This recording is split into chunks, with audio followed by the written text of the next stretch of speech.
안녕하세요. 결혼한 지 벌써 10년도 넘은 40대 주부입니다.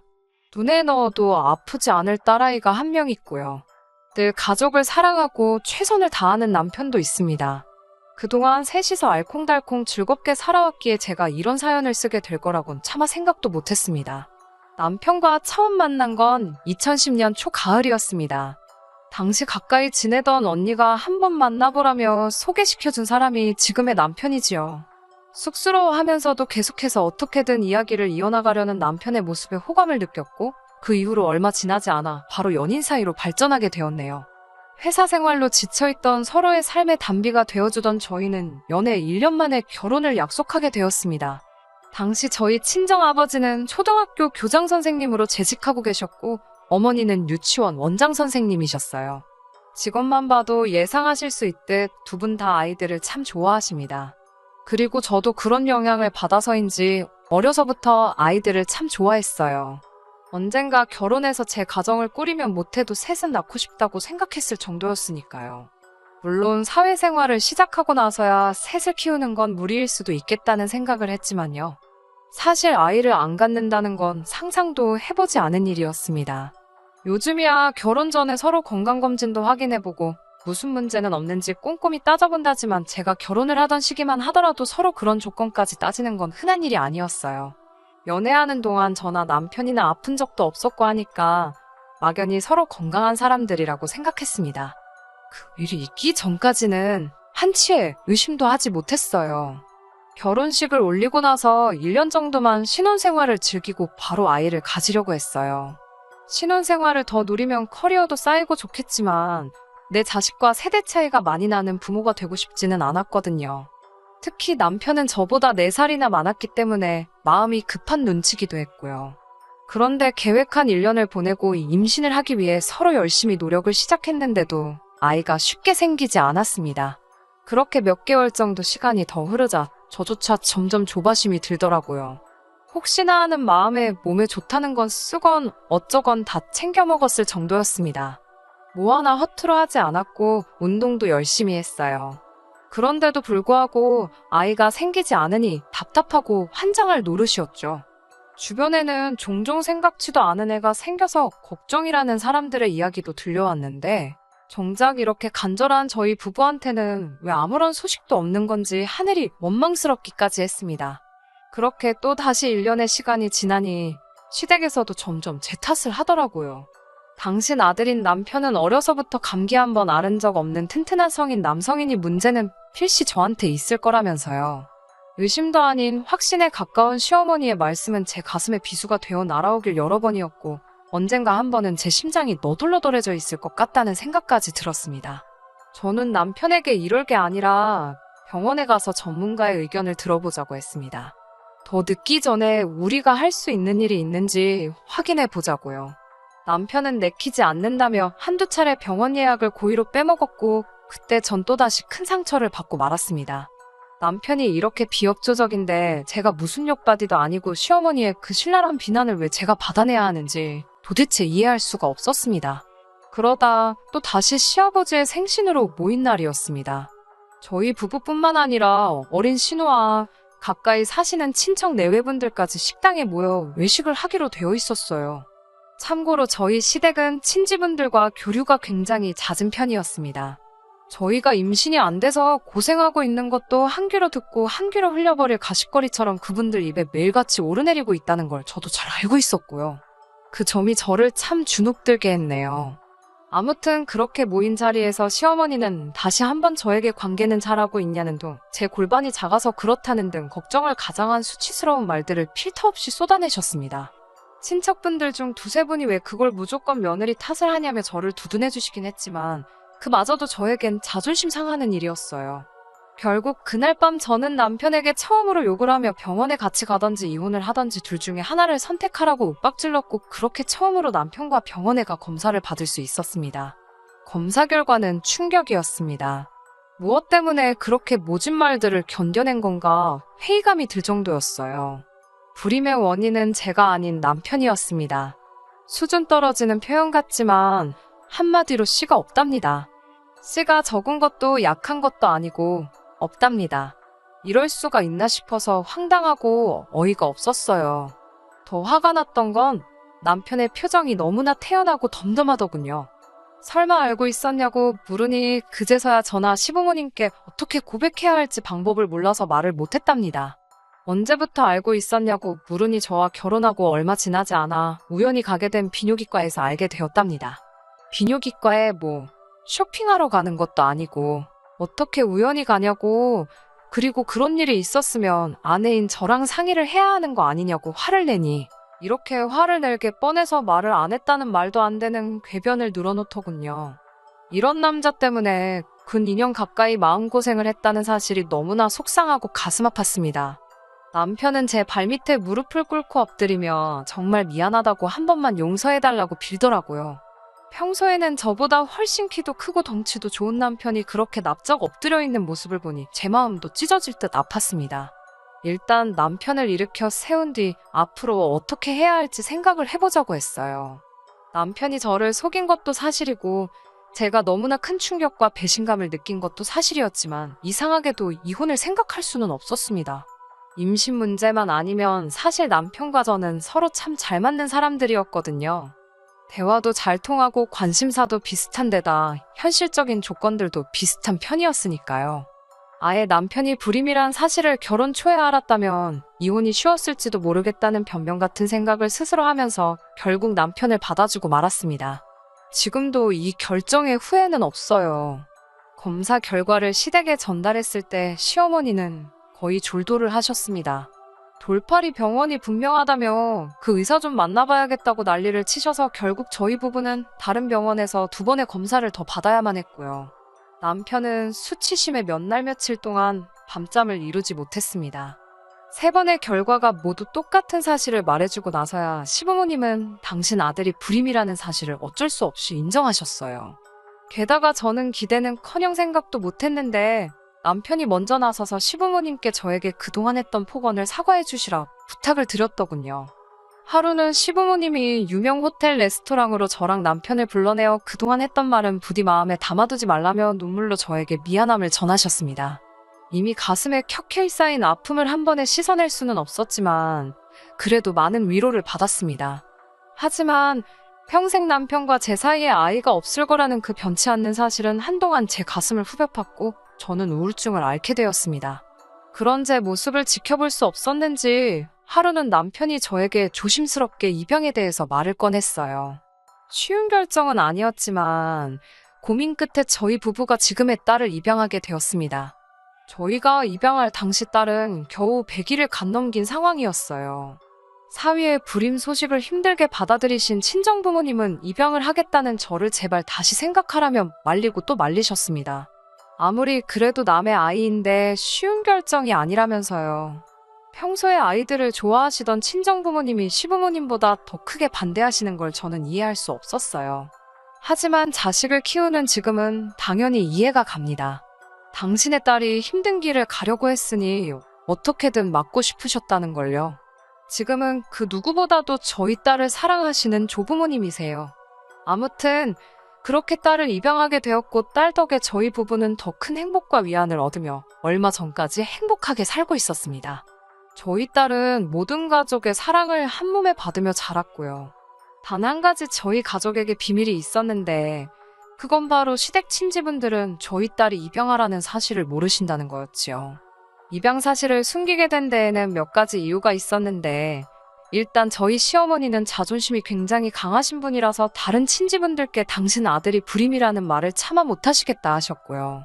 둘째는 입양에 대해 아직도 많은 사람들이 색안경을 끼고 보는 일이 많은데 그런 편견 속에서 저희 딸을 자라게 하기 싫었던 저와 남편의 의견도 있었습니다. 주변 사람들에게 거짓말을 하게 된 점에 대해서는 지금도 미안하고 유감스러울 뿐이에요. 하지만 당시에는 무엇보다도 딸을 건강하고 행복한 환경에서 키우고 싶었던 저희의 욕심이 가장 중요했고 훗날 사람들이 알게 되리라도 이해해 줄 거라 믿었어요. 남편에게는 나이 차이가 제법 나는 신호가 있어요. 11살이나 나이 차이가 나는데 그래서인지 시부모님이 공주님 대접을 해주면서 키우셨어요. 그래서인지 솔직히 예의도 없고 제멋대로입니다. 저한테는 언니 하면서 잘 따르긴 했지만 제3자의 눈으로 봤을 때 소위 착한 학생보다는 날라리에 가까웠지요. 제가 이러쿵저러쿵 할 자리는 아니었기에 별말은 안 했지만요. 그런 신우가 2년 전 아이를 가졌습니다. 저와 남편은 누려보지 못한 기쁨이었기에 한껏 축하해주고 싶었지만 그럴 수가 없었습니다. 왜냐하면 아이 아빠가 누군지 아무도 몰랐거든요. 신우 본인조차도 누가 아이 아빠인지 모르겠다며 입을 딱 다물고 말을 안 하니 온 가족 속이 썩어 들어가는 상황이었습니다. 시어머니께서는 그나마 저를 언니라고 부르며 잘 따랐으니 살살 거슬려서 입을 열게 해보라는 임무를 맡기셨습니다. 아무리 한 가족이라지만 신우도 성인이고 본인이 원하지 않는데 저더러 해내라고 하시니 정말 내키지는 않았지만 신우를 위해서라도 확실히 하는 편이 좋겠다 싶어서 신우를 불러냈습니다. 신우에게 도대체 어떻게 된 상황이냐고 몇 번을 돌려 물어봤지만 신우는 뾰로통한 표정만 보일 뿐 자기가 낳아서 잘 키울 거니 관심 끄라는 식이었어요. 어머님이랑 아버님이 걱정을 많이 하시니까 솔직히 말씀드리고 도움을 받아야 하면 도움을 받는 게 좋지 않겠냐고 물었어요. 그런데 신우가 갑자기 무슨 도움이냐며 저를 노려보더니 언니는 지금 내가 뱃속에 있는 아이를 포기라도 했으면 좋겠냐며 지금 샘나서 그러는 거냐고 묻더라고요. 순간 제가 무슨 말을 들은 건지 어이가 없어서 뭐라는 거냐고 되물었습니다. 그러자 신우는 이죽거리면서 언니는 한 번도 이런 기분 못 느껴봐서 모르나 보다며 지금 자기 걱정해주는 척하면서 끌어내리려는 거냐고 그러더군요. 자기한테 지금 가스라이팅을 하고 있는 거냐고요. 신우가 원래 단어 뜻도 잘 모르면서 유식한 척하는 걸 좋아하거든요. 황당하고 어이없는 신우의 말에 화도 나고 불쾌해서 그렇게 똑똑한 줄 몰랐다고 잘 낳아서 키우라고 한마디 쏘아붙이고 먼저 집에 와버렸습니다. 집에 오니 벌써 신우가 남편에게 전화를 해서 뭐라고 떠들었는지 남편이 저에게 걱정스러운 목소리로 묻더라고요. 신우 말이 임신한 자기를 제가 백화점 지하에 버려두고 혼자 집에 갔다고 그러더래요. 자기가 임신을 해서 감정기복이 크다며 혹시 자기가 언니 비위에 거슬리게 말한 게 있다면 사과하고 싶다고요. 신우가 어려서부터 어머님 아버님을 이리저리 잘 조종하는 건 알았지만 그걸 저나 남편에게 써먹으려고 들 줄은 몰랐기에 기가 차더군요. 남편에게 제가 사과를 하고 싶으면 나한테 전화를 하면 되지. 나한테는 전화도 문자도 한 통 없었으면서 이제 와서 무슨 사과 타령이냐고 웃기지 말라고 했습니다. 남편도 자기 여동생 성격을 잘 알고 있었기 때문에 신경 쓰지 말라며 미안하다고 했어요. 그리고 솔직히 그 이후로는 신우가 애를 낳든 말든 관심 끄려고 노력했습니다. 직장 생활하면서 딸 키우느라 정신없기도 했고요. 사실 신우가 애를 낳았다 뿐이지 육아는 거의 시부모님이 하고 계신 상황이었어요. 대학을 중퇴한 신우는 돈 버는 게 죽기보다 싫다며 시댁에 얹혀 살고 있었거든요. 그러다 얼마 전 시어머니께서 신우에게 미래를 약속한 애인이 있다고 하셨습니다. 그 소식을 전하는 시어머니의 표정은 요즘 그 어느 때보다 한층 밝아 보였는데 그 이유를 알 것도 같더라고요. 신우의 경우 본인이 스스로 먼저 임신했다고 시댁 친지들한테 떠들고 다닌 탓에 어머님께서 자존심에 큰 상처를 입으셨거든요. 게다가 평소에 모임도 많고 운동도 좋아하시던 분이셨는데 졸지에 육아를 떠맡게 되시면서 거의 대부분의 시간을 집에서만 보내셔야 했고요. 그런 어머님께 신우의 애인은 어떻게 보면 한 줄기 희망 같은 게 아니었을까라는 생각이 들어요. 하지만 며칠 뒤 신우는 온 가족에게 충격적인 소식을 전했습니다. 그 남자와 결혼을 할 건 맞지만 그 남자에게 자기에게 애가 있다는 소리는 못했다는 거예요. 말할 타이밍을 놓쳤다나요. 순간 어쩜 지 오빠랑 저렇게 똑같을까 하는 생각이 머리를 스치더군요. 신우는 말없이 저를 쳐다보더니 그래서 말인데 언니가 우리 딸 좀 키워주면 안 되냐고 묻더군요. 제가 그게 무슨 소리냐고 하니까 어차피 첫째도 입양이니까 자기 딸도 저더러 입양을 하라는 거예요. 남편이 나서서 그게 무슨 말도 안 되는 소리냐고 하자 생판 모르는 남의 자식도 키우는데 왜 조카는 안 되냐고 억지를 쓰기 시작했습니다. 피도 한 방울 안 섞인 남도 키우는데 자기 딸은 최소한 4분의 1은 섞였다나요. 어디서 나온 계산법인지도 모르겠고 말 같지도 않아서 제가 웃었습니다. 신우는 자기가 지금 농담하는 것 같냐며 저를 또 다시 노려보기 시작했고 지난번처럼 또 당할 소나 싶었던 저는 똥은 신우가 싸놓고 그걸 왜 나더러 치우라는 거냐고 화를 냈습니다. 그러자 신우가 지금 자기 딸더러 똥이라는 거냐며 달라들더라고요. 그래서 어른이면 어른답게 자기 일은 스스로 책임을 지라고 남한테 떠넘길 생각하지 말라고 다시 한번 받아쳤어요. 서로 감정이 격해지자 남편이 나서서 신우에게 말도 안 되는 소리 할 거면 연락하지 말라며 제 손을 잡아 끌고 나왔습니다.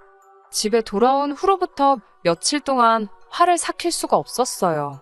비록 입양이어도 저에게는 눈에 넣어도 아프지 않을 제 목숨을 바쳐서라도 지킬 소중한 딸인데 괜히 신우에게 천덕꾸러기 취급을 받는 것 같아 가슴이 아팠습니다. 그러다 시부모님께서 연락을 해오셨어요. 지난번 일도 있고 그래서 이야기를 좀 나눴으면 좋겠다고요. 시댁에 가면 신우가 있어서 내키지 않았지만 신우 딸 때문에 시어머니께서 나오실 수 없다 하여 어쩔 수 없이 다시 시댁으로 향했습니다. 시어머니를 따라 안방에 들어갔는데 시어머니께서 저에게 너무 매정하게 생각하지 말라면 아이만 먹었지 철딱서니가 없다고 그냥 저더러 한번 참으라 하시더군요. 그러면서 시부모님 있는 데서 신우한테 그런 식으로 말한 건 제가 잘못한 거랍니다. 그 말을 들으니 마음속에서 반발심이 일었지만 꼭 참고 있었어요. 곧 딸을 데리러 유치원에 가야 되는 상황이라 무슨 일로 부르셨냐고 물었습니다. 시어머니는 곰곰이 생각해보셨다면서 신우 말도 틀린 건 아닌 것 같답니다. 덧붙이시는 말은 더 가관이더라고요. 그렇다고 신우 혼삭기를 막을 수도 없는 노릇이고 당신 손녀를 남에게 맡길 수도 없는 거 아니냐고 하시더군요. 당신이 저를 그동안 지켜보니 생판남의 집 자식도 참으로 지극정성으로 키우더라면서 그런 정성반이라도 좋으니 신우 딸에게 쏟아달라고요. 제가 시어머니께 어떻게 그런 말씀을 하실 수 있냐고 따졌습니다. 그러자 불임인 남편도 품고 갈 만큼 그릇이 큰 사람 아니냐며 윗사람이 허물 있는 아랫사람 품어준다 생각하고 한 번만 신우한테 줘달랍니다. 말만 번지를 하지 결국은 신우애를 저더러 키우라는 거였지요. 칭찬 같지도 않은 말 몇 마디로 저를 설득시키시려는 시어머니에게 너무 실망스럽고 분했습니다. 저는 죽어도 못한다고 딱 잘라 거절했습니다. 그러자 시어머니도 어찌 그렇게 매정하냐면서 신우는 저랑 한 가족이지만 제 딸은 남이나 마찬가지라고요. 제 입장에선 신우나 제 딸이나 피 한 방울 안 섞이긴 매한가지라고 받아치자 시어머니도 입을 딱 다무시고는 저한테 못 되쳐먹었다 하셨습니다. 시댁을 빠져나오기가 무섭게 남편에게 전화를 걸어 방금 있었던 일을 이야기하니 꼼짝 말고 거기 있으랍니다. 자기가 지금 시댁으로 온다고요. 예전 같으면 시부모님과 남편이 부딪히는 건 막기 위해서 뭐라도 제가 둘러댔겠지만 그러기도 싫더라고요. 될 대로 되라는 심정으로 시댁 앞 카페에 들어갔습니다. 딸 유치원에 연락을 해놓고 남편만 기다리고 있었어요. 1시간이 채 안 돼서 남편이 도착했는데 얼굴이 울그락불그락 화가 난 게 한눈에 보였습니다. 시댁 현관을 열고 집 안으로 들어서니 시어머니와 신우가 깜짝 놀란 얼굴로 저희를 쳐다보더군요. 시어머니가 무슨 말을 꺼내기도 전에 남편이 나서서 진짜 둘 다 제정신이냐고 소리를 질렀습니다. 특히 신우를 향해서 야, 네 몸뚱아리 간수 네가 똑바로 했으면 이런 일이 생기냐고 어디서 아빠가 누군지도 모르는 애를 가져놓고는 뭐가 그렇게 뻔뻔하냐고 악을 쓰더군요. 너는 여동생이라 다행인 줄 알라면서 남동생이었으면 죽기 직전까지 팼을 거라면서요. 들어본 적 없는 남편의 거친 말에 저도 엄청나게 충격을 받았습니다. 남편은 거기서 멈추지 않고 시어머니께 한 번만 더 이 사람한테 이러면 신우 애인이란 작자한테 가서 애 딸린 거 다 얘기해버릴 거니까 그런 줄 아시라고 하더군요. 시어머니는 오빠라는 인간이 어떻게 동생 앞길을 막으려 드냐고 미쳤냐고 화를 내셨고 남편은 이러다 저 이혼이라도 당해야 직성이 풀리시겠냐고 받아치더군요. 그러자 신우가 저를 노려보면서 완전 사람 좋은 척 다 하더니 뒤로는 자기랑 자기 엄마를 얼마나 씹은 거냐면서 그러니까 착한 자기 오빠가 저 난리를 친다고 헛소리를 해댔습니다. 그런 신우에게 너는 네 밥값도 못하는 게 무슨 말이 그렇게 많냐고 그냥 아이고 잘못했습니다 하고 구석에 처박혀 있으라니까 지도 뭐 반박을 못하고 질질 울더군요. 그렇게 한바탕 쑥대밭을 만들어 놓고 저와 남편은 집으로 돌아왔습니다. 남편은 이제 시댁하고 연을 끊자고 하더군요. 하지만 제가 제 딸을 포기할 수 없듯 부모 자식의 인연은 천륜인데 연을 끊는다는 건 불가능한 말이잖아요. 저는 남편에게 당분간 거리를 두고 살자고 했습니다. 신우가 현명하게 이 상황을 풀어나가기를 기도해주는 게 우리가 해줄 수 있는 최선이라고요. 그리고 2달 뒤 시아버님을 통해서 신우의 소식을 알게 되었습니다. 시아버님은 저희가 갑자기 연락을 하지 않자 처음에는 속으로 괘씸하게 여기다가 결국 먼저 남편에게 연락을 해오셨고, 남편이 고민 끝에 결국 있었던 일을 다 말씀드린 모양이더군요. 사건의 전말을 알게 되신 아버님께선 시어머님과 신우 그리고 신우 남자친구까지 다 불러 모으시곤 신우의 정체를 밝히셨답니다. 과거를 품어주지 못하는 남자랑 결혼할 필요가 없다는 게 이유셨대요. 슬프게도 남자는 자기가 뭐가 아쉬워서 한번 갔다 온 여자랑 결혼을 하냐며 그 자리에서 난색을 표했답니다. 신우가 결혼식은 안 했다고 그러자 그럼 애 아빠랑은 어떻게 지내냐고 물었고, 신우가 또 거짓말을 하려들자 시아버지께서 애 아빠는 누군지 모른다고 선수를 치셨대요. 그러자 남자가 진짜 웃기는 여자라며 그래도 네 아버지 때문에 사기죄로 고소까지는 안 하겠다고, 그걸 다행인 줄 알라고 하더랍니다. 그렇게 신우의 결혼은 물거품이 돼버렸고 시어머니도 그제서야 현실을 받아들이셨대요. 하지만 당신도 더는 젊은 딸 때문에 노년을 희생할 순 없다며 신우에게 앞으로 육아는 네가 직접 하라고 손을 놓으셨답니다. 그제서야 사태 파악이 된 신우는 당분간은 육아에 신경 쓰겠다고 온 가족과 약속을 했고요. 하지만 솔직히 당분간은 여전히 시댁과 왕래할 생각은 없습니다. 당분간은 앞서 말씀드린 바와 같이 아이 교육과 제 커리어를 우선순위로 두고 한눈 팔지 않고 지내려고요. 신우에게는 안 된 일이지만 제가 피 한 방울 섞이지 않은 제 딸을 사랑하는 것처럼 신우도 자기 배불러 낳은 자기 아이를 혹덩어리라고 생각하지 않고 사랑으로 키워줬으면 하네요. 끝까지 들어주셔서 감사합니다. 오늘의 사연은 여기까지입니다. 구독과 좋아요, 알람 설정 부탁드리고 더 좋은 사연으로 다시 찾아뵙겠습니다. 감사합니다.